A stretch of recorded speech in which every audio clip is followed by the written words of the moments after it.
ভারতবর্ষে ভারতনগরের ততুল্লায় সকলকে আবার আন্তরিকভাবে স্বাগত জানিয়ে আজকে বানাচ্ছি একদম অন্য স্বাদের নতুন স্টাইলে বাঙালি পাস্তা।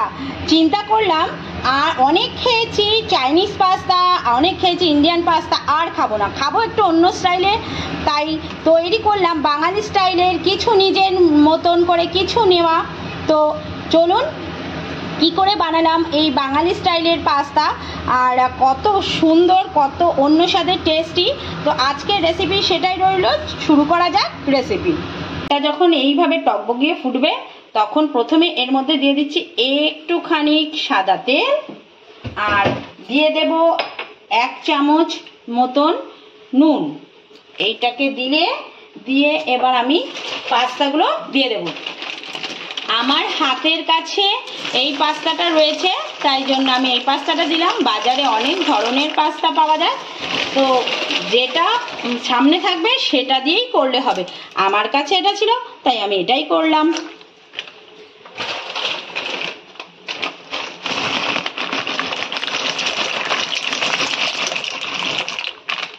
পাস্তাগুলো দিয়ে সঙ্গে সঙ্গে একবার আমি ভালো করে একটু নাড়িয়ে নেব যাতে নিচে না লেগে যায়।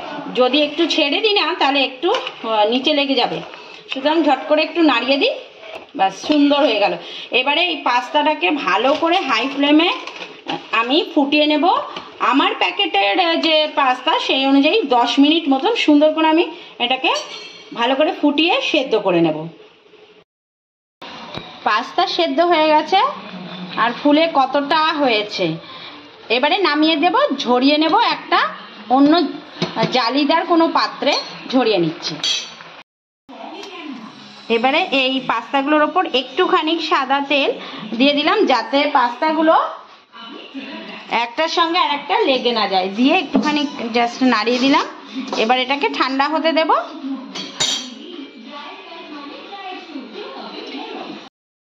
কড়াই নিয়ে নিয়েছি, কড়াইটা গরম হয়ে গেছে। এর মধ্যে দিয়ে দিচ্ছি আবারও 1 টেবিল স্পুন মতন সাদা তেল। এখানে আমি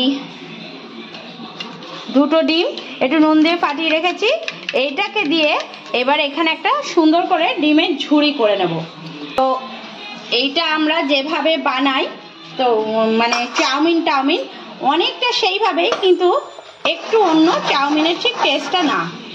এটাকে আমি ডিমটাকে সুন্দর করে একটু ঝুড়ি করে নেব।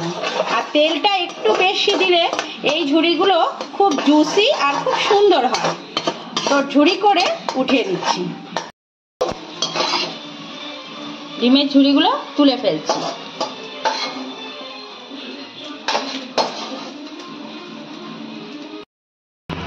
ওই কড়াইতেই আবার দিয়ে দেব কিছুটা সাদা তেল।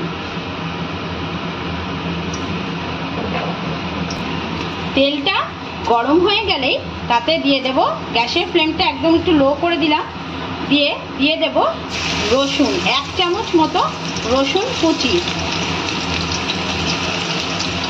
রসুন কুচিটা দিয়ে হালকা একটু নাড়াচাড়া করে নেব, কিন্তু এটাকে লাল হতে দেব না। রসুন কুচিটা দিয়ে কয়েক সেকেন্ড একটু ভাজা ভাজা করে নেব। এখানে কিছু সবজি নিয়ে নিয়েছি, একটা বড় সাইজের পেঁয়াজ, একটা গাজর, আর একটা ছোট সাইজের ক্যাপসিকাম আমি এরকমভাবে ছোট ছোট করে একইভাবে কেটে নিয়েছি। এখন এই ভেজিটেবলসগুলো এর মধ্যে দেব। তো প্রথমে দিয়ে দিচ্ছি পেঁয়াজটা।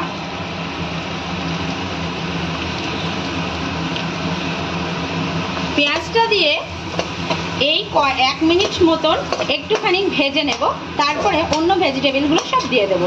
এবারে দিয়ে দেব গাজরটা যেটা কুচিয়ে রেখেছি, দিয়ে দেব ক্যাপসিকামটা, সমস্ত কিছু এবার দিয়ে দেব। এখানে দিয়ে দেব স্বাদ মতন নুন, এইগুলো ভাজা হওয়ার জন্য স্বাদ মতন নুন।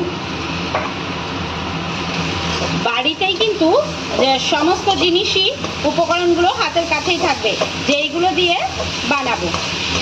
চাইনিজ আর ইন্ডিয়ান এবার না হয় খেলাম আমাদের বাঙালি স্টাইলে আমরা যেরকমভাবে সচরাচর করি সেইভাবে এখানে আমিও ট্রাই করলাম আমার এইভাবে পাস্তাটা বানানোটা। আপনাদের যদি ভালো লেগে থাকে তাহলে একটু লাইক আর শেয়ার করবেন, আর যারা এখনও সাবস্ক্রাইব করেনি তো তাদের যদি ভালো লেগে থাকে চ্যানেলটা সাবস্ক্রাইব করে পাশে থাকার অনুরোধ রাখলাম।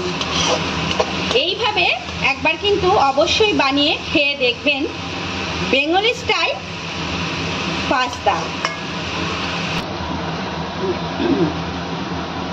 দিয়ে দিলাম লঙ্কা কুচি।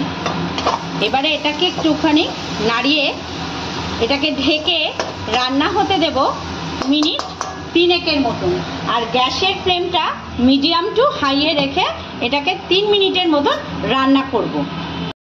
এখানে একটা সস তৈরি করে নিই। এখানে একটু চিলি সস নিয়ে নিয়েছি, 1 চামচ মতন রেড চিলি সস নিয়েছি, আর তাতে দিয়ে দেবো 1 চামচ মতন গ্রিন চিলি সস, আর দেব টমেটো কেচাপ, মানে টমেটো সস। এইটা হলো এই হয়ে গেল। এবারে জাস্ট এগুলোকে একটু মিক্স করে নেব সুন্দর করে। এগুলো মিক্স করা হয়ে গেল। এখন ফিরে যাই কড়াইতে।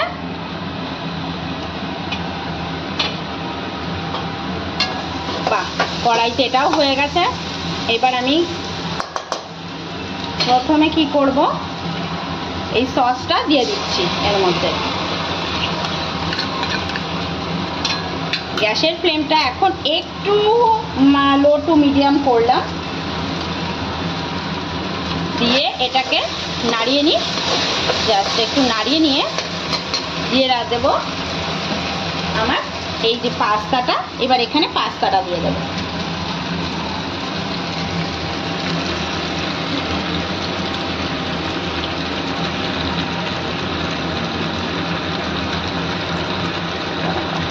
পাস্তাটা দেওয়া হয়ে গেছে।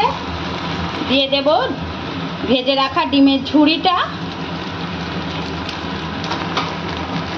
এবার একবার একটু নাড়িয়ে নিই, সব কিছুর সঙ্গে নাড়িয়ে নেব। আচ্ছা, এই যেই নাড়ানোটা হয়ে গেল, এবারে এখানে একটু দিয়ে দেব অরিগ্যানো। একটু অরিগ্যানো দিচ্ছি। আমি কোনো ধরনের পাস্তার সস ব্যবহার করছি না, ওই বললাম বেঙ্গলি স্টাইল বা আমার স্টাইল যাই বলুন, একটু সুন্দর অন্য স্বাদের। তবে এটা গ্যারান্টি রইল কিন্তু এটা একদমই ভিন্ন স্বাদের একটা পাস্তা আপনারা খাবেন। অবশ্যই বাড়িতে একবার বানিয়ে দেখবেন, একটু অন্য স্বাদের পাস্তা কিন্তু মনে হবে, ভালোই লাগবে। আর কেমন লাগলো অবশ্যই কমেন্টস করে জানাবেন। আর দেওয়া হলো চিলি ফ্লেক্স দিলাম, অরিগ্যানো দিলাম, আর দেব হচ্ছে একটু ব্ল্যাক পেপার। অবশ্যই বাচ্চা কাচ্চা যখন খাবে তখন এই পরিমাণগুলো একটু কমে যাবে। তো আমার এখানে বাচ্চাও খাবে, কাচ্চাও খাবে, আবার মানে সবাই খাবে, তো সেই বুঝেই আমি দিলাম। এবার কিছুই না, সমস্ত জিনিসগুলো দিয়ে ভালো করে এটাকে একটু হাই ফ্লেম করে দেব, করে দিয়ে নাড়িয়ে নেব। নুনটা এখানে একটু চেখে দেখবেন, আমার মনে হলো একটু নুন লাগবে, তাই আমি এখানে অল্প করে একটুখানি আবার নুন দিয়ে দিলাম, আর একটু টমেটো সস ওপর থেকে আবার দিয়ে দিলাম। ভালো করে একটু নাড়িয়ে নিলেই সুন্দর হবে, দারুণ বা ভিন্ন স্বাদের, একটু একদম অন্য একটা স্বাদের পাস্তা। আগে কখনো এরকমভাবে পাস্তা বানিয়ে খেয়েছেন কিনা অবশ্যই কমেন্টসে জানাবেন, জানলে ভালো লাগবে। আর আপনারাও বাড়িতে কিভাবে পাস্তা বানান সেটাও শেয়ার করবেন, অবশ্যই আমরা সেগুলো ফলো করব। তো এখানে আমার পাস্তা রেডি হয়ে গেল, ব্যাস কয়েক মিনিটের মধ্যেই কিন্তু পাস্তা রেডি। এখন আমি প্লেটে সার্ভ করে দেখিয়ে দিচ্ছি।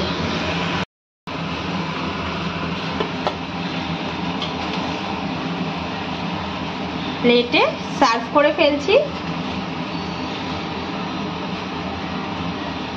কেমন হয়েছে? সুন্দর লাগছে না দেখতে? খেতেও একদম অন্য স্বাদের আর খুবই ভালো।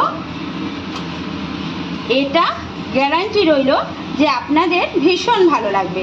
ওপর থেকে দিয়ে দিচ্ছি একটু চিজ।